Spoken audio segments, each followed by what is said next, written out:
Welcome, everybody. I'll give people a few seconds to sign on and get ready, and we'll start at exactly 8:30.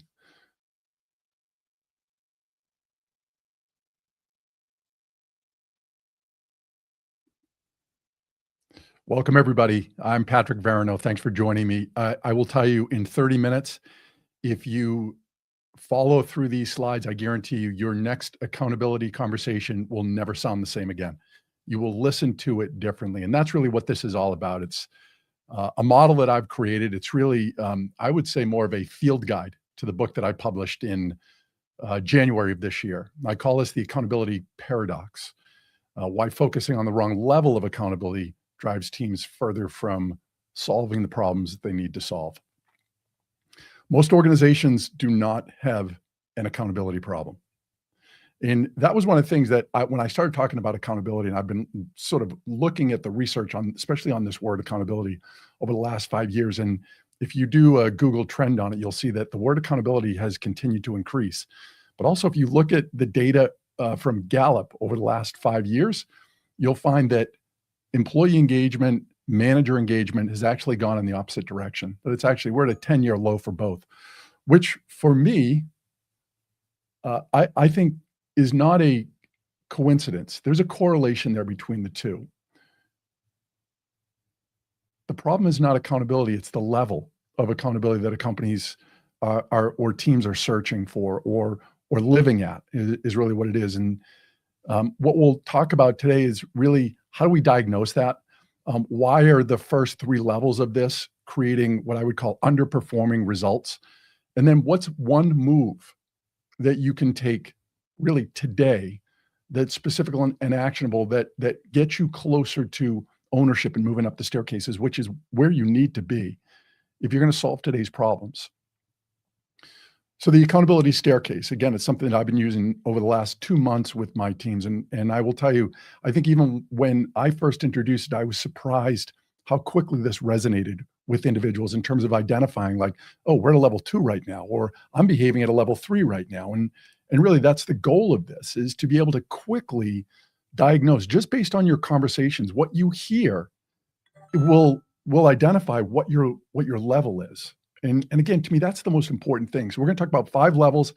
Each one has its own language, but very easy to understand. So here's the staircase, right? We start at the lowest level, coercion. We go to compliance. We go to responsibility. All 3 of those levels keep us below really where we need to be. All levels of accountability, just not where we need to go to be, I would say, a great team. We need to get to that level of commitment and ownership, and we'll talk about those. So there are 3 zones to this. If we think about it in this way, levels 1 and 2 are struggling. These are teams that motivation is extrinsic. It's driven from outside. Level 3 it's average, right? So that's an average team, and motivation starts to shift. It's primarily extrinsic, but there is intrinsic motivation there as well. And then once we get to those level 4s, motivation really becomes intrinsic. People are driven internally to want to give their best and to also proactively give their best to other people. Again, that's why I call it the trap, that most teams are stuck in these first 3 levels because, in fact, they are accountability. They are just forms of accountability, but not the most effective forms. So how do you know where your team actually is? Well, you listen to your team's language. As I said, your language will identify your level. Not that long ago, I had one of the managers that I've been working with. He came back the following week because I do an 8-week workshop with them. And he said, it kills me when I think about what you mentioned to us because I can't get it out of my head now. Every time I'm in a conversation, I'm thinking like, oh, I'm kind of acting at a level 2 right now, or this conversation is kind of at a level 3 right now. So, and I was like, great, that's exactly what you want, because that's the starting point to figure out how do you improve on this. So when we talk about the first level, it's around coercion. So some of the language that you might hear at this level is, it wasn't my fault. That was on them, not me. What you want to think about at this level, these are people that are deflecting blame. They just don't want to take responsibility for it. It's punishment avoidance is how you look at this level. When we go to level 2, it's around compliance. This is, I did exactly what you told me to do. You said to do it this way. Um, some even take quiet satisfaction in following flawed instructions. We call this malicious compliance, where they know it's the wrong thing to do. They're going to do it anyway to prove that this is not the right way things should be done. But that's what you told me to do. I'm guessing both of those levels that you hear those language, we've heard those conversations before.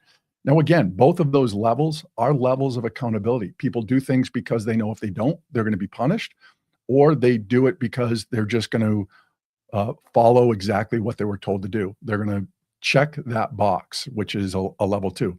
Both of those are levels of accountability. And I will also, in fairness, say that on those levels, you can get results. So it's not as though those results don't, or those levels don't provide results. It's just they don't provide the results that probably we need in terms of the challenges that organizations face today. So level 3, I think, is the real trap at times.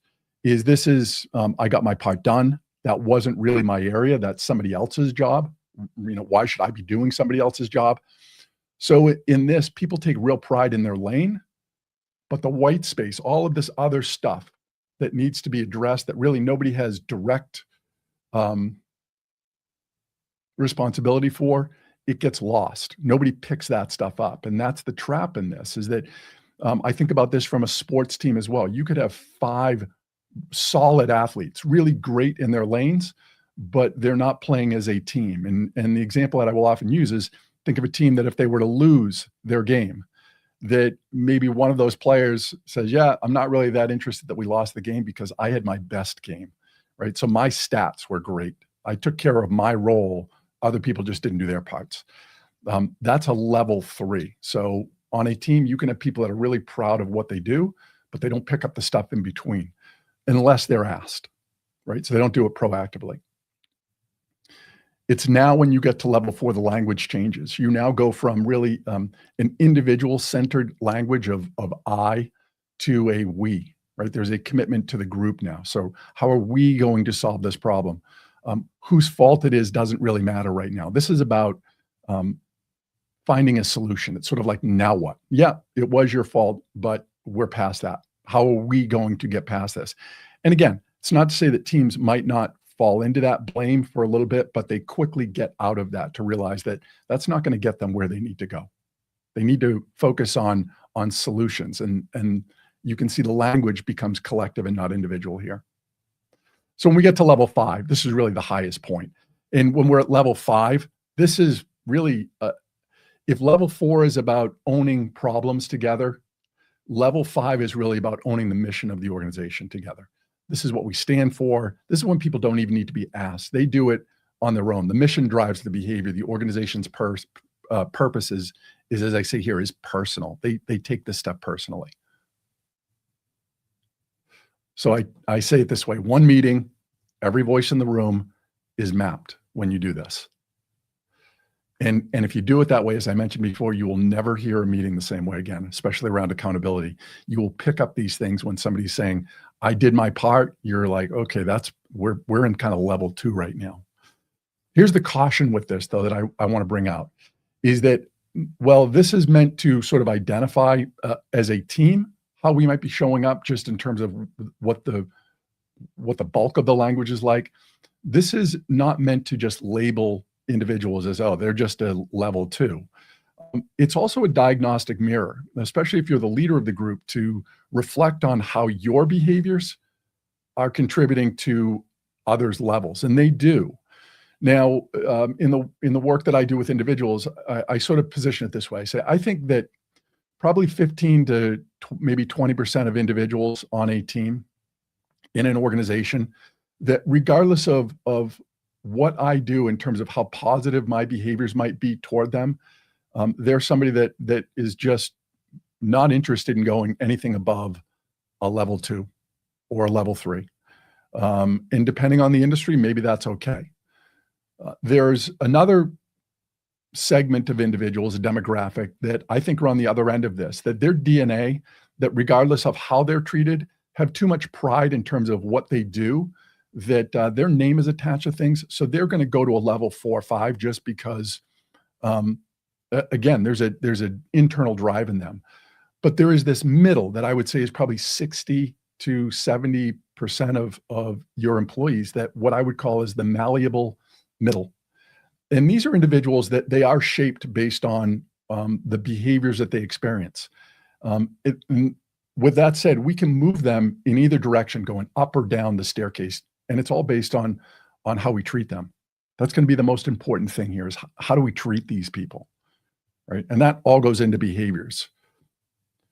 So the level threes, 1, 2, and 3 are our traps, right? Because they're accountability, they're just not a level of accountability that's going to get us where we need to go. And the reason it's a trap is because it looks like control.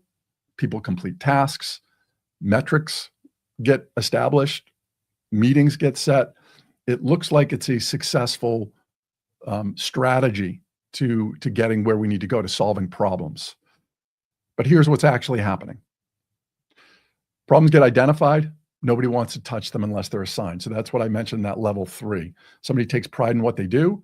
They won't proactively look to help to other people or pick up other areas, but if they're asked to, they will do that. Handoffs can become friction. Nobody owns the space in between. Innovation can stall, right? Suggesting outside your lane is just not worth it, especially if I'm at a level 1 or a level 2. Because if I'm at a level 1, think about it. If there are problems that are happening, and I might have an idea as to how we can solve this, if I'm not willing to take a risk because I feel like if I take a risk, I might fail, and if I fail, I'm going to get called out for it, then I don't do that. Or I could be a level 2 for compliant, and maybe I'm somebody that I had made suggestions before, nobody listens. Or I had worked really hard to help other people out at times and was never recognized for it. So in either of those cases, the person says, why bother? Why do anything extra? Because it never seems to matter when I do those things. So I'm just going to go back to my, check in the box and do what I'm told. And that's the easy way to do it.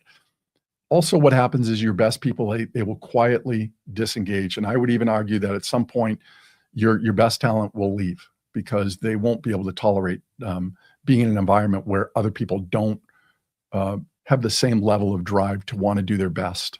So they will eventually leave if they don't feel like there's a team that has their back too. So I have this in red for obvious reasons, right? This is usually the trap we run into, or I think the knee-jerk reaction is that when things aren't going right, naturally what we try and do is we want to control that. What is it going to take to get this thing under control, to stop the bleeding, whatever that is? So we decide to add another level of accountability, another meeting, another metric, another dashboard, something along those lines that it makes us at least feel like we're controlling this thing, when actually that's a paradox, is that it's pushing us further away from solving the problem, which can only be solved through people taking ownership for what's going on. So accountability at level 1 to 3 can't solve the challenges teams face. It makes people more productive of their territory, not less. As I say here, you can't accountability your way to ownership, and those are levels 4 and 5, but there is a way to get there. So more accountability doesn't move teams up the staircase, right? You might be thinking, well, what can we do? In the notes here in the chat, I've given you a link to a download. There is an assessment that I've created so you can actually go through the list and look based on your own team. But I would also ask that you do it for yourself too. Do it based on the team, do it on yourself. You could do it for each person on that team, and you will get a quick look at where you probably are falling, what level you are at. And the interesting thing about being on this staircase is we all can fall or rise to different levels. I could be, for my team, I could be a level 4 or 5 all day long, right? I'm always there. I have everybody's back. Now let's say that I'm asked to go work with another team to help them out, and I don't get along with maybe the supervisor of that team. Now, maybe I drop down to a level 2 or a level 3 because I'm just going to go in there. I'm going to get what needs to be done. I'm not going to provide any extra help to them, and then I'm going to get out. Even if I know like they could use some additional help, there are other things that would be valuable for me to help them out with. I'm not willing to do that. So I walk away. So then what moves us from a level 1, 2, 3 to get us into that 4? It's not more pressure. It's not more systems. And it's not more accountability. It's support. It's having each other's backs. That's what I talk about in my book, The Missing Piece: What Great Teams Do That Others Overlook. Over a decade, a plus of looking at teams and researching different behaviors, that there are certain things that great teams do that average and struggling teams don't do. And the first thing a great team does is they've created an environment where people genuinely feel as though they have each other's backs. That's what gets you from a level 3 to level 4. And you can't do it until then. If you think about it, level 1, 2, and 3 are all about the I, right? Even at level 3, I'm a great performer in my lane, but I don't have other people's backs because I'm just interested in doing my stuff the best I can. And if you think about it, I'm a great, I might be great at what I do, but I'm not a great teammate if that's the space that I'm in. So people stay in their lane at 1 and to 3, not because they don't see the problems, right? At 1, they see the problems that probably go on. They're probably the best at seeing the problems because they're living it. They're the closest to the problems. But here are some of the things they might be thinking, right? What if I step in and it goes wrong, right? So that's that coercion piece. What if it looks like I'm overstepping my area? What if nobody has my back? And then, you could have an individual contributor that says, you know what, I'm not here to do somebody else's work. I do my work really well, and you better figure out your own stuff. That's where owning stuff outside of your area, it could seem risky for some, and for others, they feel like it's unnecessary to do other people's parts, or it's irritating that they have to do other people's parts. And unfortunately, those are people that at some point, if that's what your organization needs, is players that step up and have each other's backs, and you have somebody that's not willing to do that, then in reality, as good as that person might be, they're not great for that team. They will hold that team back because they're only interested in making sure that they look good and not that the team succeeds as well. So what does support mean? Well, it means I've got you, right? If you step in that white space, I'm with you, right? So we're owning all this other stuff that nobody really owns. And if it doesn't go well or perfectly, we'll figure it out together. We are in this together. And it's an easy concept to think about when you think of that word having, or that concept of having each other's backs.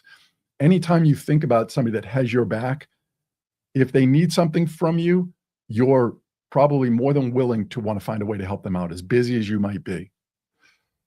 Well, what does it create? Well, having people's backs creates psychological trust, and psychological trust is what makes people willing to own outcomes beyond their job description. We need that. You need to create this environment where people feel as though we truly are in this together. We can say things, we can have conversations with each other, we can call people out on stuff in a way that comes from a place of, we know that we're not doing it to make other people uncomfortable or look bad. We're doing it to make ourselves better, individually and collectively.